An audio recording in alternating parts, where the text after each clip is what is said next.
Գյուրջան Կասկադ 60 ամիս փուլային վճարում բազմաթիվ առավելություններ։ Նորայր Հակոբյանի հետ, պարոն Հակոբյան, ձեզ համար խնդրեմ եք ձեզ համար սպասելի էր այս հապճեպ որոշումը դատարանի եւ եթե ծանոթ եք մեղադրանքին, ինչպես կգնահատեք։ Շնորհակալություն հարցի համար, հարցին երկու պատասխան ունեմ,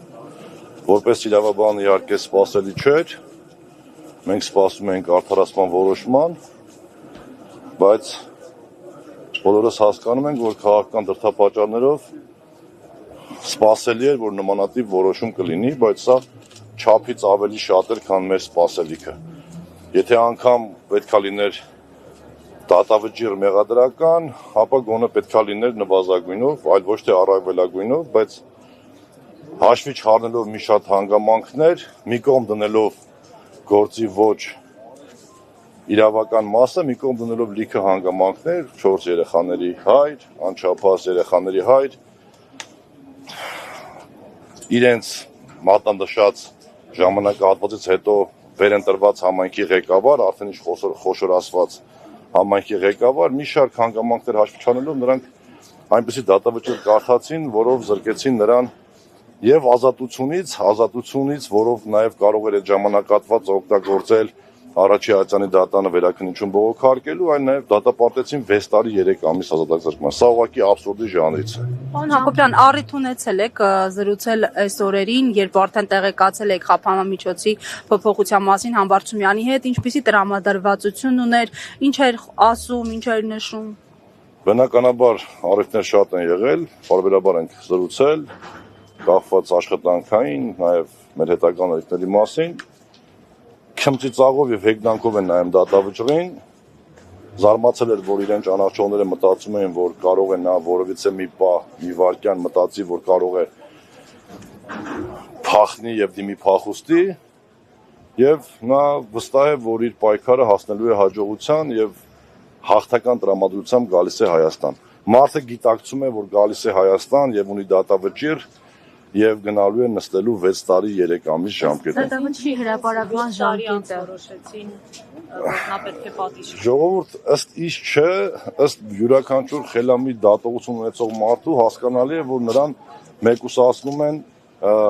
առաջիկա բոլոր ընտրական եւ քաղաքական գործընթացներից։ Համբարձումյան Դավիթը Հայաստանի Հանրապետությունում կարևորագույն ֆիգուր է հանդիսանում, թե համապետական, մի կողմ դնեն վարչապետի տեխնացուի կարգավիճակը, դրա մասին խոսեն եւ կազմակերպիչները եւ առաջադրող քաղաքական ուժերը, մի կողմ դնելով դա ինքը մեծ ուժ է ներկայացնում իրանից համապետական ընտրություններում։ Բնականաբար նման մարդ, նման սկզբունքային տղեն չէր կարող ուղղակի լիներ ազատության մեջ։ Ալեն Սիմոնյանը պնդում էր հակառակը, թե իրենց այսպես ասած ինչ է ներկայացնում, մոռանալով հավանաբար, որ Դավիթ Համբարձումյանը արդեն առիթ ունեցել է ապացուցելու իշխանությանը, թե իրենց ինչ է ներկայացնում եւ չի պարտվել իր համայնքում։ Ալեն Սիմոնյանին եւ դրանց շարքերում ժամանակավոր կամ մշտական տեղակայված մարդկանց չեմ ուզում մեկնաբանել։ Նրանք շատ լավ են ճանաչում Դավիթ Համբարձումյանի տղամարդ տեսակը եւ բնականաբար այլ բան չունեն, քան ստով կերակրելու հասարակությանը, Facebook-յան հասարակությանը ստով պետքա կերակրեն եւ այսօր թե երեք ինչ-որ ի պատասխան Համբարձումյան Դավիթի տեսանյութ է հրապարակել, որտեղ որևիցե բան չի ասվում հանցագործության կամ ինչ-որ իրավախախտ լինելու մասին։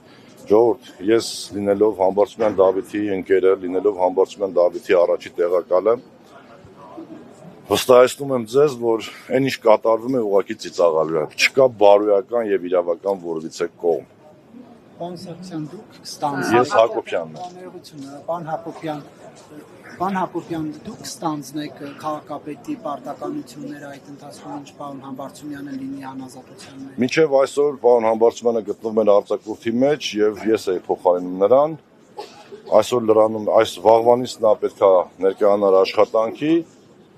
Ըստ օրենքի նրա բացակայության ժամանակ փոխարինում է նրան համայնքի ղեկավարին բացակայության ժամանակ փոխարինում է առաջի տեղակալը Մասիս համայնքի պարագայում հանդիսանում եմ ես։ Բայց զարգացումները հաշվի առնելով մենք խելամիտ որոշում կկայացնենք եւ կգնանք առաջ։ Ես մի բան կարող եմ փաստել, որ Դավիթ Համբարձումյանի կազմած եւ ղեկավարած քաղաքական եւ աշխատանքային թիմը ուժեղ է եւ իզորու է իր համայնքի ղեկավարը, իր քաղաքական թմի իր առաջնորդի ծրագրերը ավարտին հասնել մինչև 2026 թվականի դեկտեմբերի 5-ը, որը մեր պաշտպանման ժամկետն է։ Ներեք դուք բացառում եք, որ պարոն Համբարձումյանը կարող է զենքի գործադրման ինչպես մեղադրանքում է նշվում, խոչընդոտել մարդկանց տեղաշարժը, խոսքը հայանիստ Խովտաշատ այդ գյուղերի խաչմերուկի մասին է։ Ես ճանաչելով նրան պարզապես բացառում եմ։ Եթե նման բան լիներ ժողովուրդ, եթե զենքի գործադրմամբ այն էլ այդ ժամանակ համայնքի ղեկավար ընտրված մարդ, ընդդիմադիր մարդ, որ որևիցե մի օր մի վայրկյան չի նահանջել իր սկզբունքներից, 7 տարի ուղղակի քրեական գործը չէին քննացնի, բերեին հանգեցնեին այսօրվան։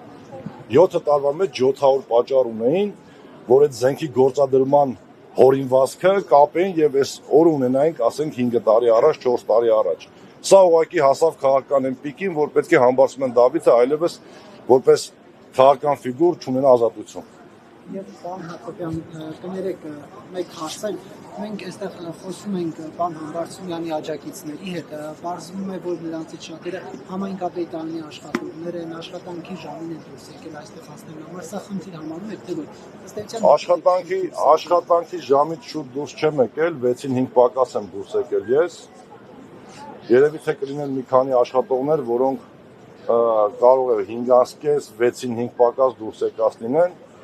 որևիցե հրահանգ, որևիցե կազմակերպչական աշխատանք չկա ու ես բարոյական իրավունք չունեմ իրենց քաղաքական թմի ղեկավարին, ում հույս կա գոնե մինչև կալանավորում է 1 րոպե, 1 անգամ տեսնելու կամ ողջունելու, ասել մի շտապեք այնտեղ։ Չեք կարծում, որ դա խնդիր կդառնա։ Ոչ, չեմ կարծում։ Եթե 5 կամ 6 աշխատակից կամ 10 աշխատակից 6-ին 20 պակաս է դուրս եկել աշխատանքի վայրից, դա ընդհանրապես աշխատանքային հարաբերությունների հարց է եւ աշխատակազմի քարտուղարը կամ համայնքի ղեկավարի պարտականություններ կատարողը քննարկի արդյոք դա կարգապահական ուժի հարց է թե ոչ, ավել բան չկա։ Շնորհակալ։ Ես եմ շնորհակալ։